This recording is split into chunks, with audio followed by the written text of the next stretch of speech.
नमस्कार दोस्तों, मैं अंजनी कुमार एक बार फिर से आप लोगों का आपके अपने YouTube चैनल फिजिक्स टूल में हार्दिक अभिनंदन और स्वागत करता हूं।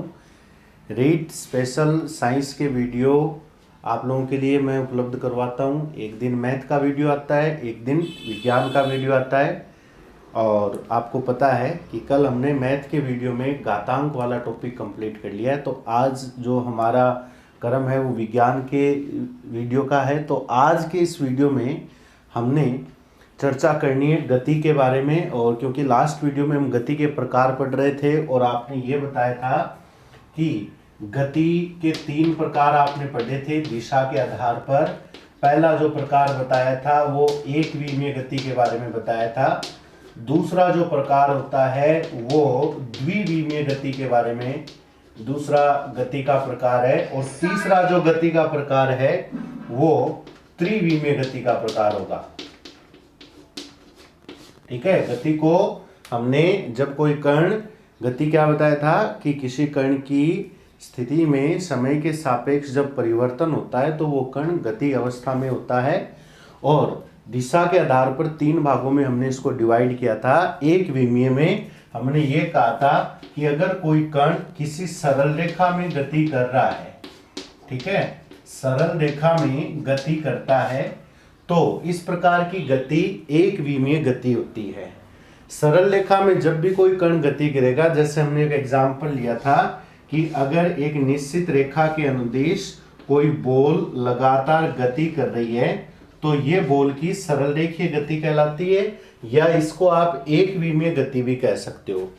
देखिए दोस्तों, एक विमीय गति में एक अर्थ ये भी निकलता है कि हम दिशा की बात करें तो हम निर्देश तंत्र में 3 प्रकार की दिशाओं का अध्ययन करते हैं। पहली दिशा को आप एक्स दिशा कहते हो, दूसरी को वाई एक्स दिशा बोलते हो, और एक दिशा इन दोनों के लंबवत होती है जिसे हम जेड एक्स की दिशा कहते हैं।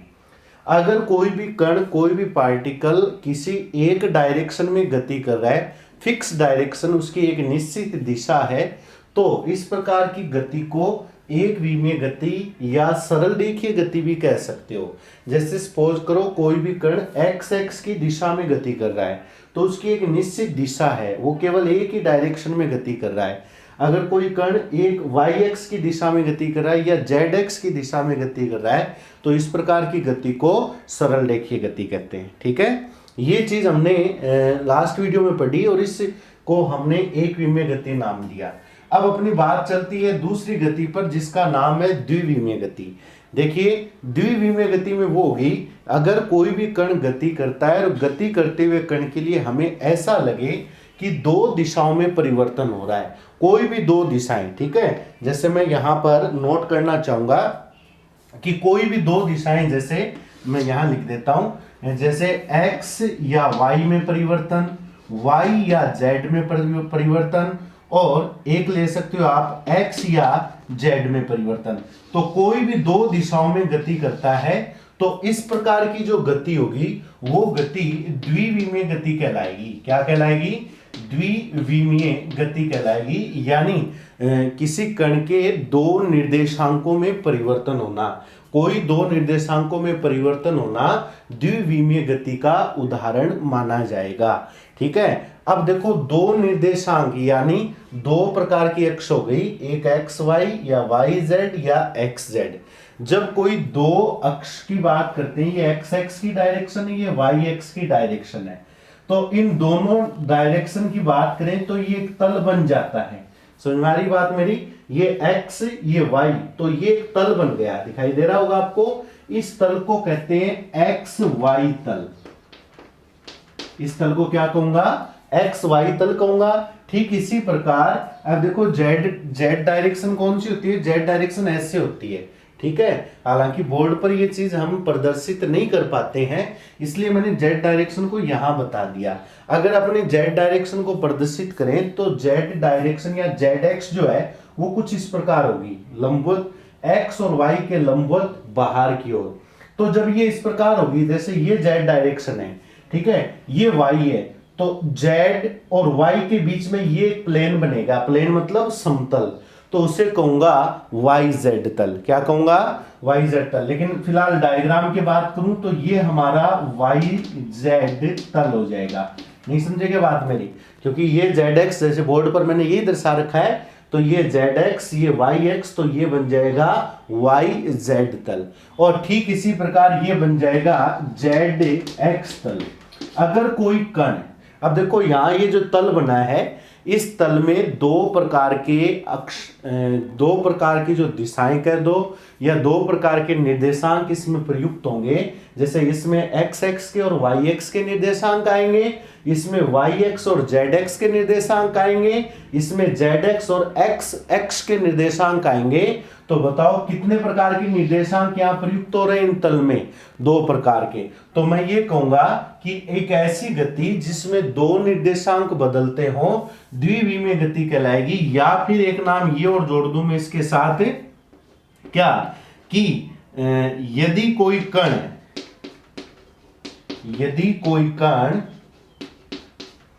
किसी तल में गति कर रहा है, किसी तल में गति करता है, ध्यान देना दोस्तों, किसी तल में गति करता है, तो इस प्रकार की गति को द्विविमीय गति कहा जाएगा। ठीक है, क्योंकि अब तल कौन कौन से हैं वो मैंने बोर्ड पर यहां पे पहले से लिखे हैं और यहां पर उनका प्रदर्शन भी किया है। अगर कोई कण तल में गति करेगा तो आपको अभी बताया मैंने कि कोई भी तल ले लो, अगर किसी भी तल में कोई पार्टिकल, कोई वस्तु, कोई पिंड अगर गति करेगा तो दो प्रकार के निर्देशांक यहां बदलेंगे। जैसे XY तल में गति करेगा तो X और Y के निर्देशांक बदलेंगे, अगर YZ तल में गति करेगा तो Y और Z के निर्देशांक बदलेंगे, और ZX तल में गति करेगा तो Z और X के निर्देशांक बदलेंगे। तो हो गई ना तल की बात। अब जैसे मैं इसका एक एग्जांपल दूं तो आपको ये बोर्ड दिखाई दे रहा होगा। अगर इस बोर्ड की मैं अगर लंबाई चौड़ाई के हिसाब से बात करूं तो इसको मैं XX मान सकता हूं। इस बोर्ड को जब इसको मैं XX मानूंगा तो बोर्ड का ये जो फ्रेम है या ये जो लेंथ है ये YX का काम करेगी। ठीक है, इसको मैं XX नाम दूं, इसको YX नाम दूं, तो ये बोर्ड हमारा एक तल बन चुका है। समझ में आ रही है बात मेरी? ये जो तल आपको दिखाई दे रहा है ये XX और YX के बीच में है, इसलिए बोर्ड के इस तल को मैं XY तल नाम दूंगा। समझ में आ रही है क्या बात? अब आप मुझे एक बात बताना, जब मैं बोर्ड पर चौक चलाता हूं, जैसे मैंने बोर्ड पर एक नाम लिख दिया सरल रेखीय, जैसे एक नाम लिखा है, तो बोर्ड पर मैंने जैसे ही चौक चलाई है तो चौक का जैसे ही मैं इस बोर्ड पर उपयोग ले रहा हूं तो आप ये कहोगे कि सर X और Y दो निर्देशांकों में परिवर्तन हो रहा है। इस बोर्ड के ऊपर जो भी मैं लिखूंगा, आगे पीछे ऊपर नीचे जैसे भी मैं लिखता हूं, यहां लिख दिया, यहां लिख दिया, यहां लिख दिया, यहां लिख दिया, तो X में परिवर्तन हो रहा है, तो साथ साथ किस में परिवर्तन हो रहा है? YX में। तो अगर एक साथ दो निर्देशांकों में परिवर्तन होता है, यहां लिख देता हूं, क्यों? दो निर्देशांकों में, कितने? दो निर्देशांकों में अगर परिवर्तन होता है तो वो द्विविमीय गति में आता है। ठीक है, दो निर्देशांकों में परिवर्तन होता है, या ऐसा कह दो कोई कण किसी तल में गति करता है, तो इस प्रकार की जो गति होती है उसे द्विविमीय गति कहते हैं। और इसका उदाहरण मैंने बता दिया कि जब हम ब्लैक बोर्ड पे लिखते हैं तो जो चौक चलता है वो चौक द्विविमीय गति के उदाहरण के स्वरूप माना जाता है। इसी प्रकार जैसे किसी दीवार पर कोई छिपकली अगर चल रही है तो दीवार पर X और Y दो ही अक्ष बदलते हैं, कोई भी जो आप मानो X Y, तो इस प्रकार जैसे बोर्ड पर अगर कोई छिपकली चल रही तो बोर्ड दीवार पे तो लगा हुआ है, तो जैसे बोर्ड एक तल है वैसे ये दीवार भी तो एक तल है, तो वो भी द्विविमीय गति के उदाहरण में हम प्रयुक्त करेंगे। ठीक है, इसके अलावा जैसे किसी फर्श के ऊपर अगर आप कोई फर्श के ऊपर अगर कोई आप लोग इस प्रकार की कोई वस्तु, ठीक है, वस्तु की गति कराओ, जैसे हम फर्श के ऊपर अगर कोई बॉल छोड़ दें, किसी गेंद की गति कराएं फर्श के ऊपर,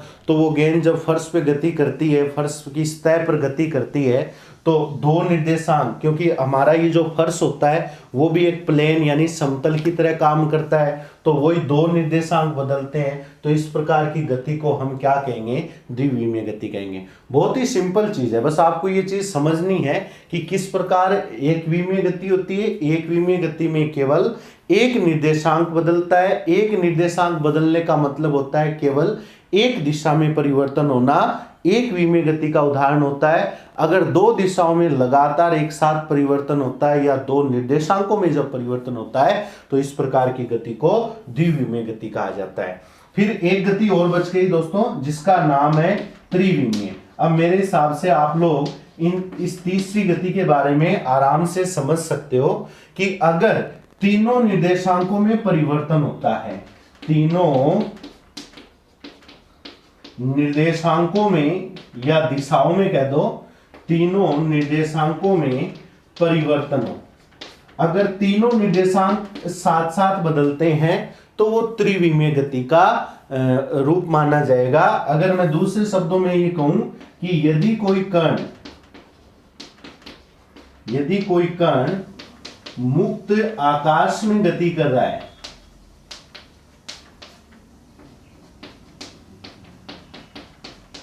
मुक्त आकाश में गति कर रहा है, तो इस प्रकार की गति त्रिविमीय गति होगी। क्योंकि अगर मुक्त आकाश में, जैसे सपोज अब मैं हाथ हिला रहा हूं तो मेरा हाथ हवा में हिल रहा है, मतलब मैं ये कमरा, ये क्या है, ये आकाश ही तो है, ठीक है। कमरे के अंदर ये जो स्पेस आपको दिखाई दे रहा है जिसमें हम हाथ हिला रहे हैं, ये क्या है, आकाश ही तो है। और जब कोई कण मुक्त आकाश में गति करता है तो तीनों निर्देशांक बदलते हैं, एक्स भी बदलेगा, वाई भी बदलेगा, जेड भी बदलेगा, तीनों निर्देशांक बदलते हैं, तो इस प्रकार की गति त्रिविमीय गति का उदाहरण माना जाता है। जैसे मैं एक उदाहरण दूं आप लोगों को, आकाश में उड़ता हुआ एक पतंग त्रिविमीय गति का एक उदाहरण हम ले सकते हैं। कोई मच्छर या मक्खी जब उड़ती है तो वो हवा में या आकाश में उड़ती रहती है, तो इस प्रकार की गति कौन सी गति होती है, त्रिविमीय गति होती है। तो मुझे एक बात बताओ, जब हमने गति को दिशाओं के आधार पर वर्गीकरण किया गया है, दिशा के आधार पर हमने गति को बांटा गया है, तो गति के तीन प्रकार आपने पढ़े हैं, एक विमीय, द्विविमीय और त्रिविमीय, ठीक है। तीनों में अंतर समझ में आ गया होगा आप लोगों को, तीनों क्लियर कर सकते हो आप लोग आराम से। और ध्यान ये रखना आप लोगों को कि इस प्रकार की क्वेश्चन परीक्षा के अंदर पूछे भी जाते हैं। अब थोड़ा सा आप लोग इस पर ध्यान देना, जो अपने नेक्स्ट पॉइंट पढ़ते हैं उस पर थोड़ा देखें आप लोग। इसके अलावा आपको कुछ एक दो जैसे मुझे नाम याद आ रहे हैं, क्योंकि वैसे डिटेल देखें तो बहुत सारा इन पर आप अध्ययन कर सकते हो, लेकिन हम सिलेबस के अंदर रहते हुए इन चीज़ों का अध्ययन करेंगे, क्योंकि मैंने देखा है कि रीड सिलेबस में कोई ज़्यादा इनकी डिटेल नहीं है। नॉर्मल इनकी डेफिनेशन या नॉर्मल इन पर जो क्वेश्चन है वो दिए हुए हैं, कुछ गाइड्स के अंदर भी मैंने देखा था और इसके सिलेबस में भी इस प्रकार का लिखा हुआ था। तो ज़्यादा कुछ मेरे हिसाब से इस पर लंबा कोई मैटर नहीं है, बस साधारण सी बातें, साधारण क्वेश्चन आए हुए हैं, साधारण ही प्रश्न आते हैं, तो आप इनको अच्छी तरीके से तैयार करना। देखिए, एक विमीय गति आपने पढ़ ली, क्या होती है समझ में आ गई। द्विविमीय गति क्या होती है समझ में आ गई होगा आपको। त्रिविमीय गति क्या होती है आपने समझ लिया होगा। इनके एग्जाम्पल आप ज़्यादा क्लियर करो कि कौन कौन से इसके एग्जाम्पल बन सकते हैं। अब जैसे एक नाम आपको ये भी मिल सकता है देखने को, यादृच्छिक गति, ठीक है, एक नाम ये भी देखने को मिल सकता है। मैं तो देखो मेरे हिसाब से बात कहूँगा, तो मैं आपसे बार बार एक अनुसरण करता हूँ, मैं बार बार आप लोगों को एक बात के लिए अनुसरण करने के लिए बोलता हूँ कि आप मेरी कक्षाओं का किसी प्रकार से किसी अन्य कक्षाओं से तुलना मत कीजिए। मैं मेरे हिसाब से पढ़ाता हूँ, मेरे अपना पढ़ाने का खुद का तरीका है, उसी हिसाब से आपको समझाने की कोशिश करूँगा, ठीक है। तो आप उसी तरीके से समझो ताकि आपको आसानी से ये चीज़ पकड़ में आ जाए।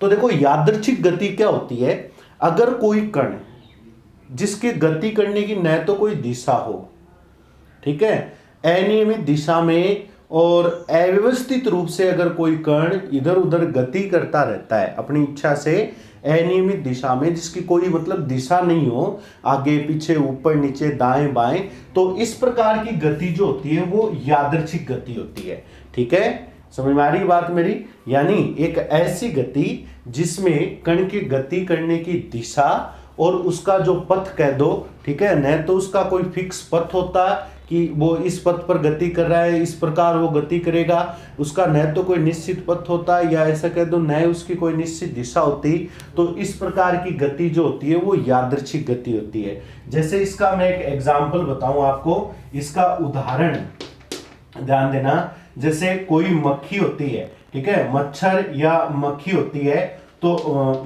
मच्छर या मक्खी की जो गति होती है वो यादृच्छिक गति में मानी जाती है। कैसे? जब मच्छर या मक्खी जब हवा में उड़ते हैं तो आपने देखा होगा कि उनकी उड़ने की, उनके गति करने की कोई एक निश्चित दिशा नहीं होती। तो इस प्रकार की गति को यादृच्छिक गति कहेंगे। समझ में आ रही बात मेरी आप लोगों को? इस प्रकार की गति को क्या कहेंगे? यादृच्छिक गति कहेंगे। तो इसकी परिभाषा क्या लिखेंगे हम? इसकी परिभाषा लिखेंगे कि जब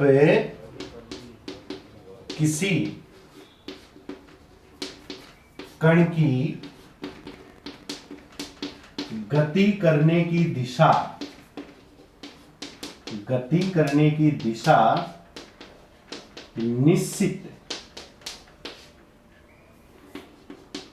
ना हो, ठीक है, गति करने की दिशा निश्चित ना हो, अनियमित गति होती है, वो यादृच्छिक गति कहलाती है। इसका उदाहरण क्या हो जाएगा? मक्खी या मच्छर की गति, ठीक है, उसकी कोई निश्चित दिशा नहीं होती। एक उदाहरण ये भी एक परिभाषा गति की आपको देखने को मिल सकती है।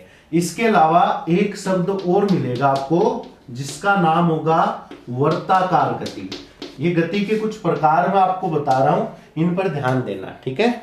एकविमीय गति, द्विविमीय गति, त्रिविमीय गति, यादृच्छिक गति, और एक चौथा पार्ट आ गया जिसको मैं वर्ताकार गति कहूंगा। इसमें क्या होता है? अगर कोई कण किसी एक निश्चित बिंदु के चारों ओर,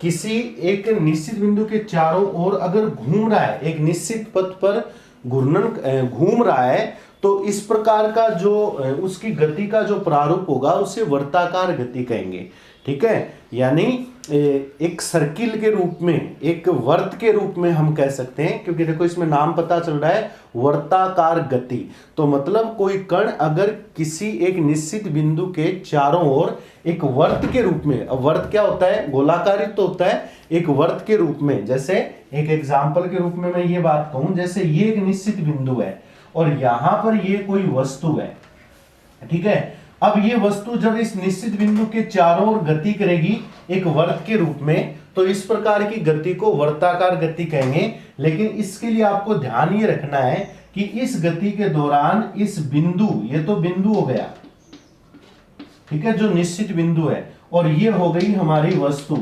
तो इस दौरान बिंदु की वस्तु से ये जो दूरी है, बिंदु की वस्तु से ये जो दूरी है वो लगातार नियत रहनी चाहिए। बात समझ में आ रही है क्या मेरी आप लोगों को? ठीक है, जैसे ये बिंदु और ये वस्तु, इनके बीच की दूरी को अगर मैं r लिखूं तो ये वस्तु लगातार इस निश्चित बिंदु के चारों ओर वर्तीय पथ पर गति कर रही है, यानी गोलाकार या वर्ताकार पथ पर गति कर रही है। तो इस प्रकार की ये गति हम वर्ताकार गति मानते हैं। एक निश्चित बिंदु के चारों ओर अपनी गति को दोहरा रही है। लेकिन इस गति में सबसे बड़ी बात क्या है कि अगर वस्तु ये गति करती हुई चलकर अगर सपोज करो यहां आ गई, आएगी गति के दौरान, तो इस दौरान भी ये दूरी r रहेगी, इस दौरान भी ये दूरी r रहेगी, इस दौरान भी ये दूरी r रहेगी। चाहे किसी भी कंडीशन में हो, कण की ये जो दूरी है वस्तु से वो हमेशा क्या रहेगी? r, जो मैंने r मानी है, ये जो r है इस वर्ताकार पथ की या वर्ताकार गति जो हो रही है इसकी त्रिज्या कहलाती है। क्या कहलाती है? त्रिज्या। तो इसकी परिभाषा क्या लिखोगे? ये तो आराम से लिख सकते हो, हालांकि परिभाषाएं परीक्षा में नहीं आती। तो परिभाषा में लिखूंगा कि कण की निश्चित बिंदु के चारों ओर एक निश्चित दूरी पर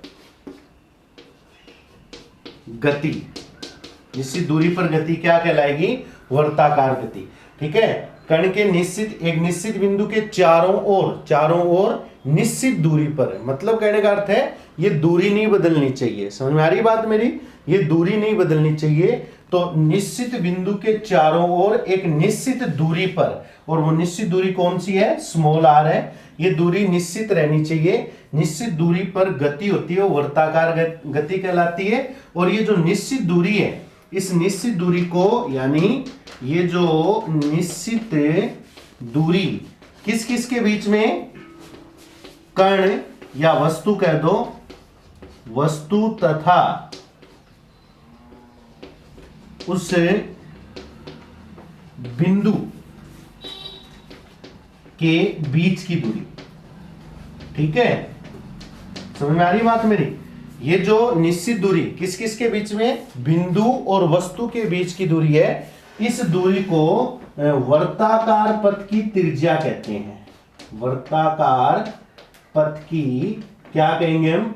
त्रिज्या कहेंगे। और आपको पता है कि एक वर्त में जो उसकी त्रिज्या, जिसे हम रेडियस बोलते हैं, वो त्रिज्या बदलती नहीं है। इसलिए जब त्रिज्या नहीं बदलती है तभी तो हम उसे वर्त नाम देते हैं। तो ये त्रिज्या नहीं बदलेगी तो हम इसे वर्ताकार गति कहेंगे। समझ में आ रही बात मेरी? इसके लिए एक चीज मेन होती है दोस्तों, वो आप लोगों को थोड़ी ध्यान से समझनी है। वो क्या चीज है उसके बारे में यहां लिखता हूं आप लोगों को, कि जब भी कोई कण वर्ताकार पथ पर गति करता है, ध्यान देना, मैं यहां नोट कर रहा हूं, जब कोई कण, कोई भी कण हो, जब कोई कण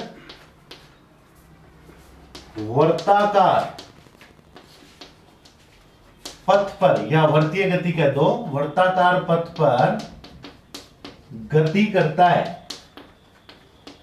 तो उस कण को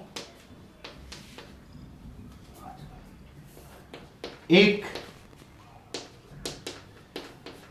बल की आवश्यकता होती है। यह ध्यान रखना,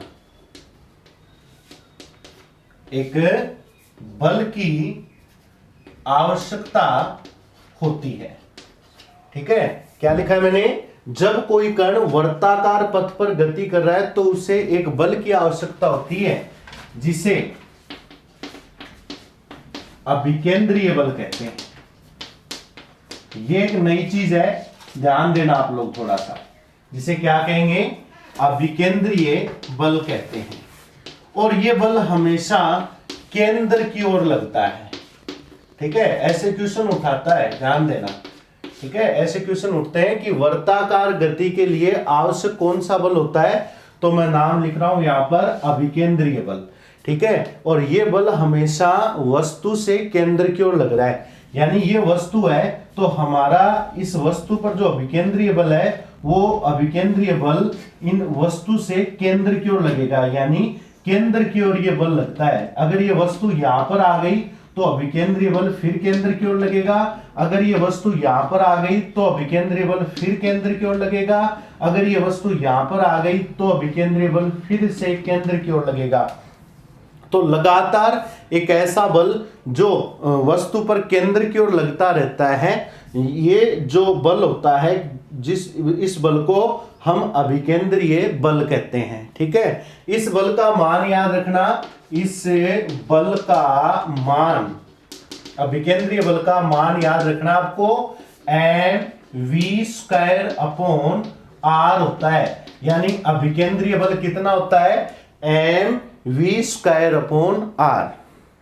देखो रीड सिलेबस में शॉर्ट पॉइंट्स हैं, छोटे छोटे टॉपिक हैं, ज्यादा इन पर कोई वर्णन नहीं है। बस इतना आपको जैसा मैं बता रहा हूं उस प्रकार आप बस इनको तैयार करते रहो और इनके नोट्स है वो मैनेज करते रहो। ठीक है, ताकि आप लोगों को जो क्वेश्चन बनते हैं वो क्वेश्चन, क्योंकि मैंने देखा है ज्यादा लेंथी करवाना कोई इसका औचित्य नहीं है। ठीक है, जो पर्सन जिस प्रकार के क्वेश्चन आए हैं, जो टॉपिक अपने सिलेबस के अकॉर्डिंग है, वही अपने को पढ़ना है। तो अभिकेंद्रीय बल क्या होता है समझ में आ गया? अभिकेंद्रीय बल का मान ये होता है mv²/r, जहां m तो क्या चीज है? वस्तु का द्रव्यमान, जो वस्तु चक्कर लगा रही है ना उसका द्रव्यमान है।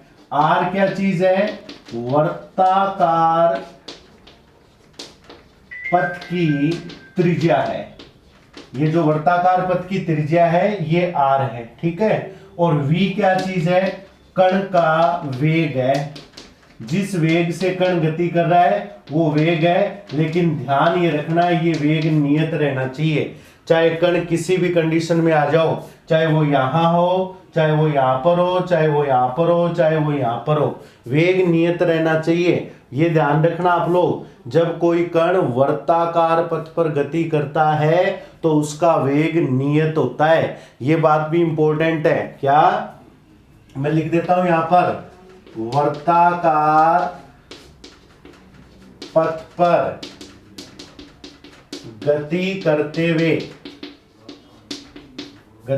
हुए कण का वेग नियत होता है। वर्ताकार पथ पर गति करते हुए कण का वेग क्या होता है, नियत होता है। ध्यान रखना आप लोग। अगर वो यहां पर है तो उसका वेग v है, अगर यहां पर है तो भी वेग v है, यहां पर है तो भी वेग v है, यहां पर है तो भी वेग v है। ये वेग कैसे निकलेगा, इसकी दिशा कैसे होगी, वो अपने को इतना नहीं देखना है, बस ये चीज याद रखनी है। हाँ, वेग की डायरेक्शन देखना चाहो तो मैं बता देना चाहता हूं कि जिस बिंदु पर आप वेग की दिशा देखना चाहते हो उस बिंदु पर वर्तीय पथ पर स्पर्श रेखा खींच दो आप लोग। जैसे ये वर्ताकार पथ है तो इस पे स्पर्श रेखा खींचो उस बिंदु से, ये वेग की दिशा है।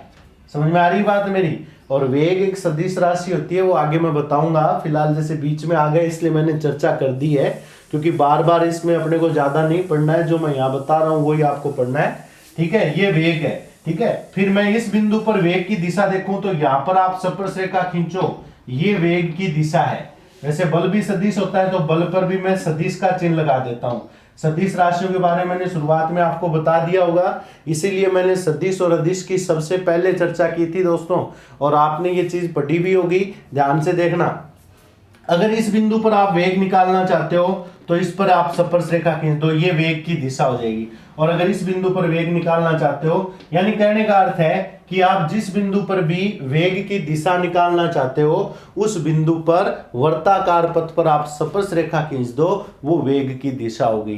तो आज के इस वीडियो में, क्योंकि थोड़ा सा लंबा हो जाता है वीडियो तो आपको भी थोड़ा कम समझ में आता है उसके बाद में, क्योंकि ज़्यादा मैटर होने की वजह से आउट होने लग जाता है पॉइंट।